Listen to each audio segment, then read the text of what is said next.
Votre enfant est en moyenne section, eh bien je vais vous donner tout le programme du mois de novembre, tout ce que votre enfant est censé savoir faire au mois de novembre. Il faut savoir qu'au niveau de l'éducation nationale, on a des programmes qui sont très stricts. Et donc chaque professeur est libre de modeler un petit peu son programme, mais on suit donc tous une ligne directive, notamment pour les mathématiques et le français. Ce qui fait que donc on demande avoir acquis des compétences au niveau de l'année. Donc on a quasiment toute la même ligne de conduite au niveau national. Donc moi ce que je vous propose c'est de découvrir donc le programme. Vous retrouvez tout cela dans nos cahiers d'activités qui ont été créés par des enseignants agréés. Ce sont des cahiers d'activités qui vous permettent en fait de suivre le niveau scolaire de votre enfant, de réaliser donc des exercices associés afin de pouvoir mesurer son niveau, consolider ses acquis si tout est OK et surtout de voir si dans les clous au niveau de l'éducation nationale et surtout du niveau national scolaire. Il faut savoir que dès l'école maternelle, des écarts se creusent. Selon les écoles, moi j'ai travaillé dans plein d'écoles, des REP, des ZEP ou des écoles super bien classées.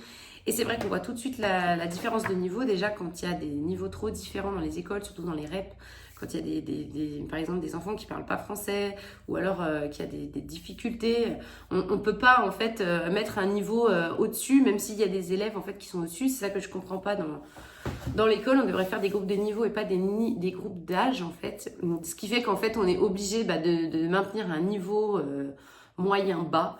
Parce qu'en fait, on doit ramener ceux qui sont en bas et du coup, on ne peut pas aller trop haut avec ceux qui sont en haut. Donc voilà, on tient un niveau un peu standard avec tout le monde. Et ça, c'est pas bien. Donc moi, ce que je vous conseille, c'est surtout de suivre ce qu'on propose pour pouvoir, dès la maternelle en fait, et arriver. Donc on propose jusqu'au CP et après un petit peu plus. Pour pouvoir maintenir tout au long de sa scolarité un bon niveau.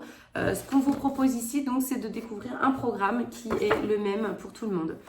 Pour donc les moyennes sections au niveau du mois de novembre, votre enfant donc en mathématiques est censé donc savoir commencer à travailler la décomposition des nombres jusqu'à au moins 4. Donc travailler le nombre 4 dans toutes ses décompositions, travailler donc les additions, les soustractions pour qu'il puisse manipuler ce nombre 4 de toutes les manières qui soient. Ensuite, on va trier, classer et en fonction d'une propriété donnée. Que ce soit des objets ou alors des chiffres ou alors de la matière, il faut absolument que votre enfant sache trier des formes, des choses comme ça. Les classer surtout dans un ordre de grandeur par exemple. Ensuite, on va travailler les constellations du dé. Les constellations, ce sont les petits points que vous retrouvez sur les dés. Donc il va falloir qu'il les reconnaisse, qu'il les manipule pour pouvoir les connaître sur le bout des doigts. Jusqu'à 5 pour le moment. Ensuite, on travaille les formes et on va demander donc de reconnaître et de nommer le rond, le carré, le triangle et le rectangle. Ensuite, on va résoudre des problèmes de quantité que vous retrouvez donc dans nos cahiers. Et on va découvrir la lecture et l'écriture des nombres de 1 à 5. Donc, on commence le tracé des nombres. Donc là, on ne va pas demander de les tracer bien correctement, mais on va commencer donc à découvrir sous forme par exemple de peinture ou de tracé tout ça dans le sable par exemple. Ou par exemple, vous pouvez tout à fait partir dans la forêt ou dans la rue, ramasser des cailloux, ramasser du bois, et former en fait ces nombres comme ça avec des objets. Tout ça, c'est des choses qui vont permettre en fait de travailler le nombre de différentes manières, par le jeu, par la reconnaissance autre que juste se tracer. Et ils vont pouvoir toucher donc ce nombre et pour eux, ils vont découvrir en fait avec plaisir les différents chiffres. Et ensuite, on va donc comparer des collections entre elles. Par exemple, vous allez prendre 3 noisettes, la comparer avec 3 châtaignes. Voilà, prendre des choses différentes, de taille, de poids différents, afin de travailler au mieux, de bien connaître les mots plus, moins et autant. Je continue donc avec le français. Donc, on va travailler le graphisme. Le graphisme, c'est tout ce qui est art, on va dire, et tracé en fait.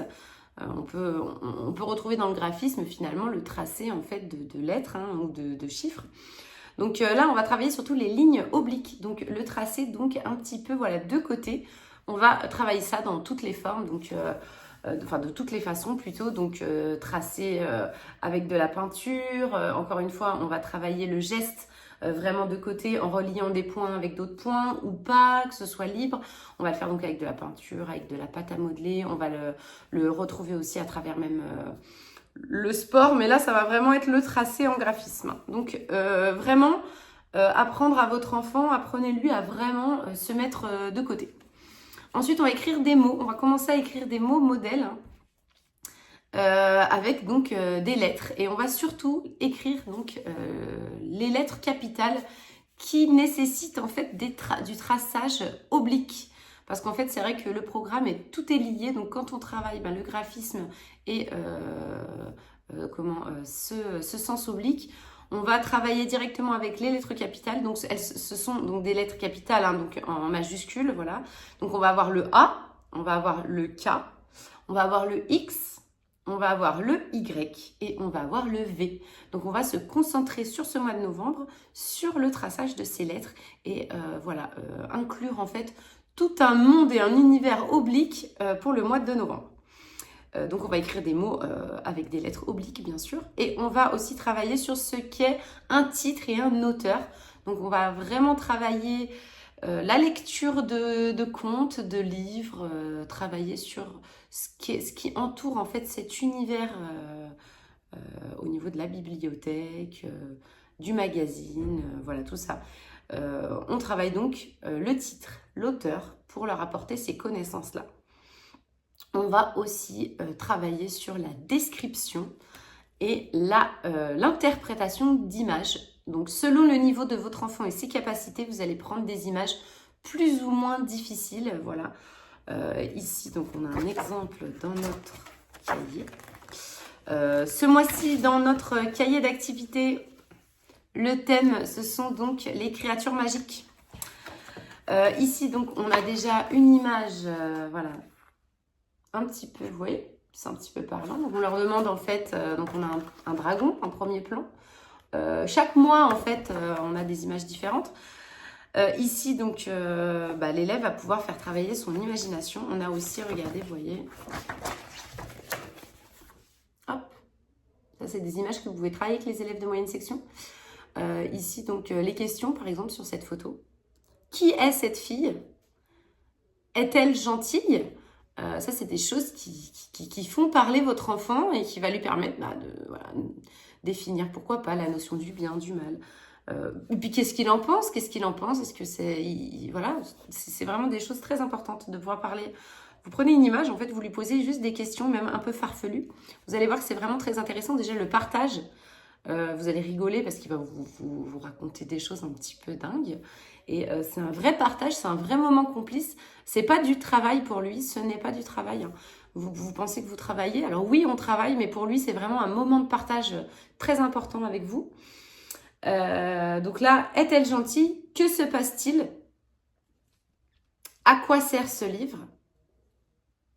Aimerais-tu posséder, avoir ce livre? Vous voyez, vous pouvez proposer plusieurs mots.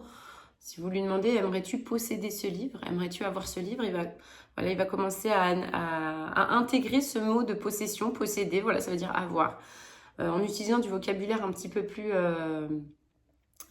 fourni, ça lui permet aussi de lui d'enrichir son vocabulaire. C'est des choses qu'on propose aussi dans notre livret. Voilà, combien d'oiseaux vois-tu? Voilà, on va commencer à compter, plein, pas beaucoup, des choses comme ça. Que font-ils et à quoi sert cette porte à l'arrière-plan? Voilà, là, ici, on est sur un thème donc, de créatures magiques. Donc, on laisse le champ des possibilités pour pouvoir faire place à l'imagination et que votre enfant puisse partir dans des choses un petit peu farfelues. C'est pas tout le temps la même chose. Mais voilà, donc on va travailler à décrire une image et à donner des détails, voilà, surtout. Donc, selon les capacités de votre enfant, vous posez des questions et ensuite, vous pouvez aussi lui proposer des images et qu'il raconte de lui-même tout ce qu'il voit et vous participez aussi à ça pour pouvoir enrichir toutes ces notions alors, si c'est une image ici un petit peu magique, sur les pouvoirs magiques, les dragons, une porte, peut-être un portail dimensionnel, j'ai oublié le mot, pardon. Mais voilà, c'est des choses qui va enrichir, lui donner du vocabulaire et surtout l'obliger à décrire en utilisant des phrases, des verbes, des conjugaisons. Au début, voilà, on sait que pour la moyenne section, on ne lui demande pas forcément de faire des phrases qui ont un vrai sens. Mais en tout cas, il faut qu'il vous donne des phrases correctes. Sujet, verbe, complément de préférence. Voilà.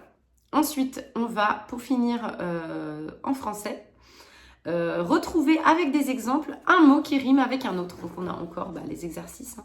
Mais voilà, vous allez lui proposer un mot, par exemple le mot fée, et ensuite vous allez lui demander de trouver un mot qui rime. Et surtout, vous n'oubliez pas d'échanger les rôles pour pouvoir bien le faire travailler à son tour et être meneur dans le jeu. Ça, c'est très important, qu'il prenne des responsabilités et qu'il vous teste en fait.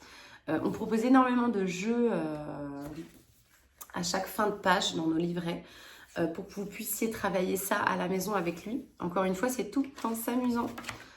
Vous allez voir des jeux super sympas, même des fois, c'est vrai, moi-même avec mes enfants, je suis à la maison, ils sont là, je vais pas dire on se regarde dans le blanc des yeux, mais voilà, qu'est-ce qu'on fait? Des fois, hop, je lance des petits jeux comme ça, c'est super sympa. Et en fait, on s'amuse autant eux comme moi, et c'est un vrai moment de partage qui fait passer des fois 5-10 minutes, hein, mais c'est, voilà, même moi je suis contente, je me dis j'ai passé un super moment avec eux. Voilà, ensuite pour nous, donc la science, c'est pas pareil, ça c'est vraiment, on a un programme qui est entier sur de la petite section sur le cycle 1, de la petite section à la grande section. Et ça, les enseignants font comme ils veulent. Donc vraiment, le mathématique français, c'est très important. Et les sciences, ils vont le voir, mais voilà, ça peut être un petit peu différent selon les écoles. Ici, nous, on va étudier le vivant et le non-vivant. Voilà, apprendre ce qui est vivant, en fait. Ce sont des êtres vivants. Et ce qui n'est pas vivant, voilà, j'ai envie de vous dire, les pots de peinture qu'on a dans notre classe. Et un arbre, c'est un être vivant. Et ensuite, on finit donc avec le sport et l'art, donc agir, s'exprimer et comprendre à travers les activités physiques et sportives et artistiques. Donc, on va travailler le lancer et les balles avec tout ce qui est jeu de balles. Voilà, ce qui est important, c'est vraiment la tenue dans la main. On pense que c'est anodin, hein, mais en fait, travailler avec les balles, c'est important par rapport au lancer, à la faculté de viser. Voilà, ça, c'est une compétence à avoir à l'école maternelle, à obtenir, à acquérir. Donc, on travaille les balles. Vous prenez des balles, vous mettez... alors, c'est tout bête, hein, vous prenez une paire de chaussettes, des paires de chaussettes. Vous mettez une bassine. Vous avez tous des chaussettes. Vous avez tous un saladier. Voilà, donc vous mettez un saladier un peu plus loin, vous faites des boules avec des paires de chaussettes et vous lancez dans le saladier. Voilà, vous faites avec lui, vous partagez. Encore une fois, ça prend 5 minutes, c'est tout bête, mais c'est quelque chose de très important qui permet de travailler la coordination, main-œil, voilà, le lancer, jauger un petit peu les distances, tout ça, c'est super important. Après, vous mettez une chaise, un tant soit peu qu'elle ait des choses comme ça, qu'elles soient un petit peu quadrillées par le bas, hop, et vous proposez de lancer à travers. Ça, c'est des choses hyper importantes. Voilà, alors c'est vrai que ça paraît nul quand on est maîtresse, on propose ça à l'école maternelle. Voilà, mais en fait, c'est super important pour travailler tout ça avec les enfants de cet âge-là. Voilà. Donc, pour nous, c'est tout bon. Et après, pour l'art, on a beaucoup de choses voilà, qui sont dans le cahier aussi. Et surtout, le bonhomme du mois qu'on propose aussi. Voilà, n'hésitez pas à lui faire le bonhomme chaque mois. C'est très important de savoir dessiner des gens, des personnages. Et donc, vous pouvez voir aussi la progression de votre enfant. Donc, je ne vous recommande que c'est de vous rendre sur le site leomi.fr. On partage beaucoup de contenu sur le blog, mais aussi, surtout, si vous voulez découvrir nos box éducatives qui vous permettent de vraiment pouvoir maintenir le niveau de votre enfant à un niveau assez... Voilà, c'est une très bonne moyenne pour pouvoir être bon tout au long de sa scolarité. Là, on propose jusqu'au CP et bientôt jusqu'au CM2. Comme ça, quand il arrivera au collège, il sera au top. Parce que des fois, on a tout simplement aussi des écoles où les professeurs sont pas là, les professeurs sont débutants. Et tout ça, c'est des choses qui font que on perd la main. Votre enfant perd la main. Et il peut arriver au CP avec des grosses lacunes. Et ça, on a beau dire, mais ça le suivra peut-être toute sa vie.